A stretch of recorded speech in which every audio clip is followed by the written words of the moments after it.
বিসমিল্লাহির রহমানির রহিম। সুপ্রিয় দর্শক মণ্ডলী, দেশে বিদেশে যারা যেখানে আছেন সবাইকে জানাই আসসালামু আলাইকুম ওয়া রাহমাতুল্লাহি ওয়া বারাকাতুহু। আমরা এই বিষয়ে অবগত যে মানুষের জীবনের মূল সম্পদ, আসল জিনিস, মূল ক্যাপিটাল হলো তার জীবন।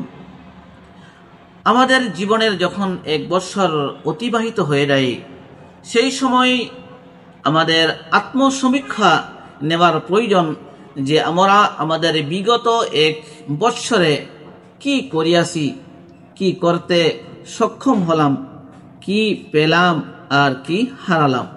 কিন্তু অতি পরিতাপের বিষয় যে আমরা এই আত্মসমীক্ষা না করে আমরা 31st নাইট উদযাপন করি, বিভিন্ন নোংরা কাজে লিপ্ত হয়ে যায়, নববর্ষ পালন করি। প্রয়োজন ছিল যে বিগত 1 বছর অতিবাহিত হওয়া মাত্রেই বেশি বেশি করে তাসবিহ, তাহলিল, ইস্তিগফার পাঠ করা, আল্লাহর রাস্তায় সদকা খয়রাত করা, নামাজ বেশি বেশি করে পড়ার চেষ্টা করা। কিন্তু আমরা এমতো কাজ না করে বিভিন্ন ধরনের শরীয়তের পরিপন্থী কাজে আমরা লিপ্ত হয়ে যাই। সকল উলামায়ে কেরামের সর্বসম্মত সিদ্ধান্ত, ঐক্যবদ্ধ সিদ্ধান্ত হলো যে 31st নাইট উদযাপন করা বা নববর্ষ পালন করা কুরআন এবং হাদিসের রোশনীতে আলোতে নাজাইজ এবং হারাম। হারাম হওয়ার বিশেষ কয়েকটি কারণ রহিয়াছে। তার মধ্যে সর্বপ্রথম কারণটি হলো যে নবী পাক সাল্লাল্লাহু আলাইহি ওয়াসাল্লাম উনি উনার জীবনে 1 বছরও নববর্ষ পালন করেননি।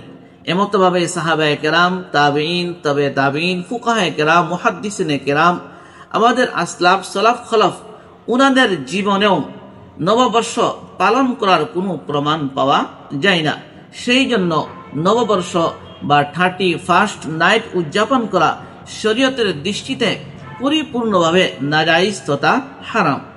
পবিত্র কুরআনে কারীমের মাঝে আল্লাহ রাব্বুল আলামিন বলেন, লাকাদ কানা লাকুম ফি রাসূলিল্লাহি উসওয়াতুন হাসানা, তোমাদের জন্য নবী পাক সাল্লাল্লাহু আলাইহি ওয়াসাল্লামের জীবনে উসওয়ায়ে হাসানা রহিয়াছে, উত্তম আদর্শ রহিয়াছে। নাম্বার 2, যে 31st নাইট উদযাপন করা বা নববর্ষ পালন করা এই বিজাতিদের সভ্যতা তথা খ্রিস্টানদের সভ্যতা। আল্লাহ রাসূল সাল্লাল্লাহু আলাইহি ওয়াসাল্লাম ইরশাদ করেন, মান তাশাব্বাহা বিকওমিন ফাহুয়া মিনহুম, যদি কোনো ব্যক্তি বিশেষ বা সম্প্রদায়ের তরফ থেকে কোনো বিজাতি বা কোনো সম্প্রদায়ের সাদৃশ্যতা অবলম্বন করা হয়, ফাহুয়া মিনহুম, তবে সেই ব্যক্তি বিশেষ বা সেই সম্প্রদায় ওই বিজাতিদের অন্তর্ভুক্ত বলে গণ্য করা হবে।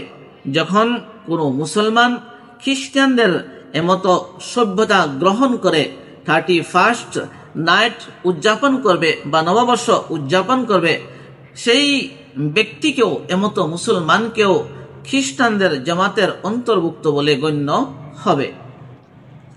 নাম্বার 3, এই 31st নাইট বা রাত্রে বা নববর্ষর নামে যেগুলা কাজ করা হয়, সকল কাজ অত্যন্ত নোংরা এবং অশ্লীল কাজ করা হয়। যেমতো ডিজে বাজানো, গান বাজনা, মদ পান করা, নারী পুরুষ, মেয়ে ছেলে অবাধে মেলামেশা করা। পবিত্র কুরআনে কারীমের মাঝে আল্লাহ রাব্বুল আলামিন বলেন, কুল ইন্নামা হাররামা রাব্বি মা যাহারা মিনহা ওয়া মা বাতান, হে মুহাম্মদ আপনি বলে দেন যে আমার প্রতিপালক আল্লাহ রাব্বুল আলামিনের তরফ থেকে সকল নোংরা কাজকে হারাম করা হয়েছে, চাই সেই নোংরা কাজগুলো প্রকাশ্যেই হোক বা গোপনেই হোক। আল্লাহ রাব্বুল আলামিন আমাদের জন্য দিন এবং রাতকে সৃষ্টি করিয়াছেন। তবে কেন সৃষ্টি করিয়াছেন? 31st নাইট উদযাপন করার জন্য বা নববর্ষ পালন করার জন্য নয়, এমতো কখনো হতে পারে না। এই বিষয়ে আল্লাহ রাব্বুল আলামিন পবিত্র কুরআনে কারীমের মাঝে বলেন, ওয়াহুয়াল্লাযী জাআলাল লাইলা ওয়ান নাহারা খিলফাতান লিমান আরাদা আন ইয়াযাক্কারা আও আরাদা শুকুরা। মহান আল্লাহ রাব্বুল আলামিন এমন সত্তা, যিনি রাত এবং দিনকে পরস্পরের অনুগামী করে সৃষ্টি করেছেন। লিমান আরাদা আন ইয়াযাক্কারা, ওই সকল মানুষদের জন্য যারা আল্লাহ রাব্বুল আলামিনের জিকির করতে ইচ্ছা করে।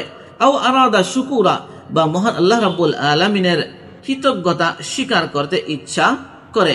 তবে আল্লাহ রাব্বুল আলামিনের তরফ থেকে রাত এবং দিনকে সৃষ্টি করার উদ্দেশ্য হলো যাতে আমরা আল্লাহ রাব্বুল আলামিনের জিকির, আজকার, তাসবিহ, তাহলিল বা কৃতজ্ঞতা স্বীকার করতে পারি।